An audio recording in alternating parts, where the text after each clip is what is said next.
Jeshi la Polisi Kanda Maalum ya Dar es Salaam tarehe 3 mwezi wa 3 mwaka huu wa 2025 lilimkamata mtu mmoja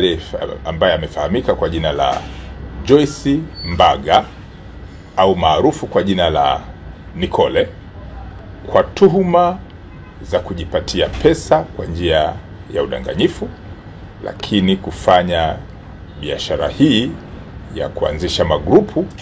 na kukusanya pesa kinyume na sheria ambazo zinahusiana na masuala ya kifedha. Matukio haya yametokea maeneo tofauti tofauti katika jiji la Dar es Salaam na wakati mwingine nje ya mkoa wa Dar es Salaam, kwa kuhamasisha baadhi ya watu, akianzisha magrupu mbalimbali na kuweka majina hewa kwenye magrupu hayo kwamba wanachangia pesa, na baada ya muda mfupi basi utapata kiwango kikubwa cha pesa, swala ambalo baadaye anakuja kutopatikana kwenye simu